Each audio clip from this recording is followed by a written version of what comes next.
Welcome to AOSIS Insights, where we unlock knowledge to the world.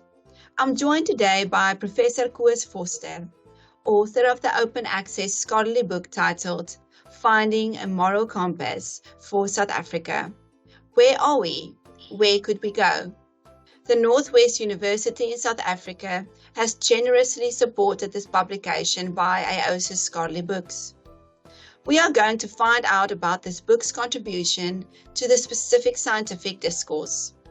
Prof, thank you for joining us today. Thank you, Lurica, for this opportunity to speak to you. Please share a bit about yourself and your involvement in this field of study. I am a post-65 professor in research at the Northwest University, Faculty of Theology.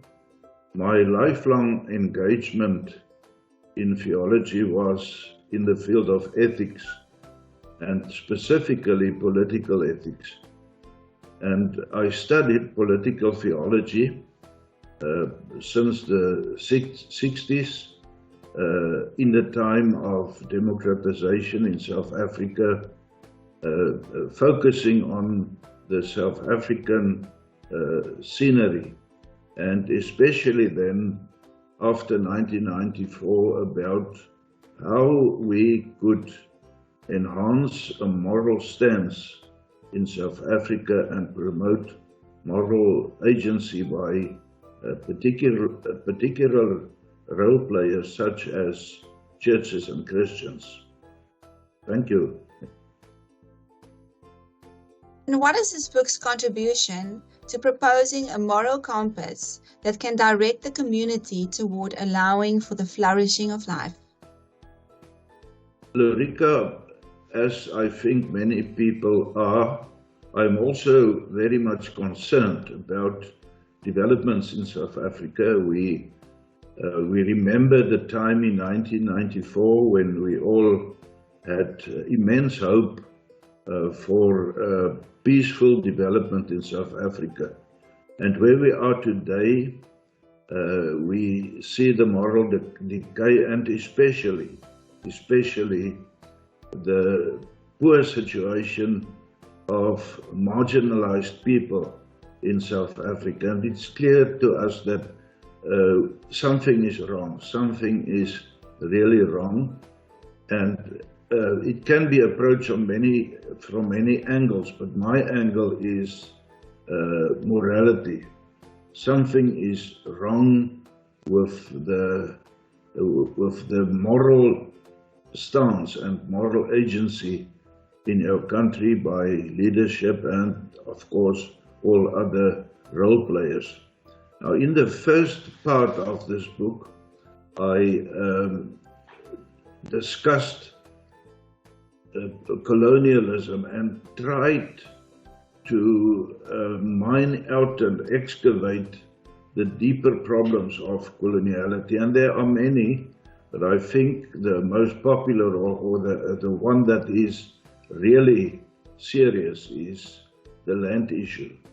The expropriation of land and the violation of land rights and property rights.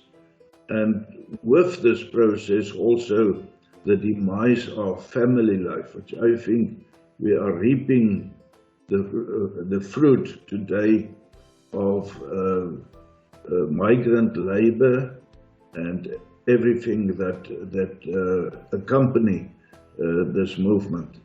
And then secondly, I pay attention to the post-colonial era since 1994. Now, of course, 1994 is not long in the past if you want to make a study of a tendency and a period, but still we can see many moral issues arising in this time. We think about the big problem of corruption, of poor, irresponsible leadership, of growing inequality between rich and poor, which is mostly a growing inequality between white and black. Although in this book, early in this book, I stated very emphatically that from that part onwards, I am not going to refer to white and black again, but to South Africans and South Africanism. I think that the perennial definition of South Africa as black and white and color and Indian is part of the huge problem of slowing reconciliation and so forth. Then in the third part of the book, I pay attention to what I regard as the most important problems, starting with the land issue, and then a large chapter on reconciliation.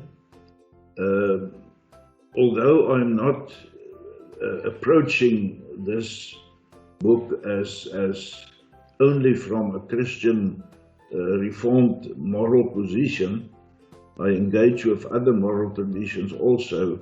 I discuss the reconciliation issue from a Christian perspective because I think that reconciliation is very deep entrenched over the centuries in Christian doctrine and also in Christian morality. So I discuss reconciliation along the lines of repentance, forgiveness, and so forth. Then I pay attention to the restructuring of family life according to a Swedish study which very interestingly approach family problems also in Europe and in the West from the dictum of Africa. It takes a village to raise a child.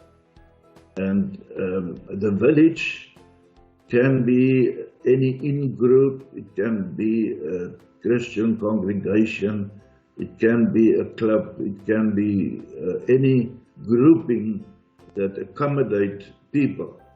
And the role the grouping can play to restore family values and family life. I also pay attention to violence, firstly by looking at the history of this idea of liberating violence.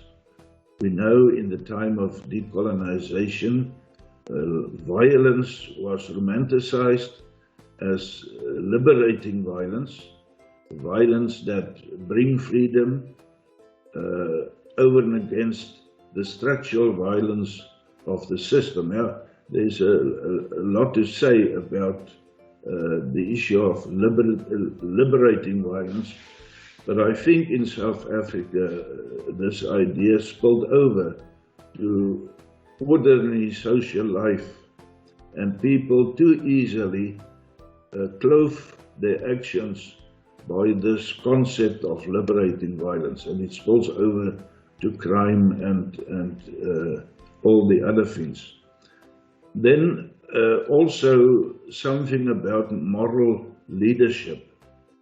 What is leadership supposed to be? And how can we in this country develop moral leadership? In all spheres, I'm not only speaking about political leadership, but in all spheres of life. Then I make a plea for true South Africanism, and there I spoke against this idea of dividing the nation over and over along color lines. You will see when people want to, leaders want to invest something in a certain project, they will always say,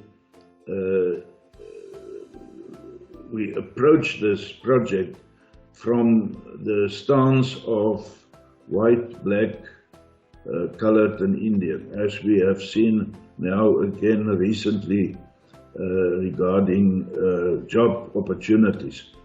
And I think this is a problem. As long as we divide the country along these means, we will not solve problems, because we will stay in this mode of four groupings in one country. And there I plea for a common patriotism. And what does it mean? What does common patriotism mean?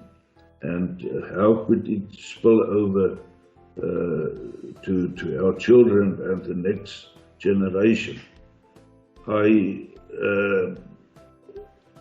also use a chapter to speak about education, which I think is important in any society, but we have some problems in our own education system, of which the most important is the whole language issue.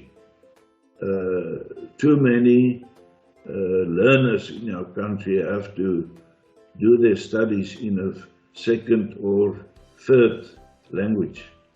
And there are many studies all over the world that already revealed that this is not a good position. So these are the most important things I pay attention to. And then in the end, I really try to come down to earth and try to say, if we want to go forward as a reconciled nation, these are the principles we should look at. Not only the broad principles of love and peace and those things, but the real things we can do on the ground level to bring us to what we could be, namely a flourishing nation. Thank you, Lulika. Thank you, Professor. So, for the viewers, to publish a book with AOSIS, please download and submit the book proposal form at books.iosis.co.za. Prof, thank you for your time. Thank you.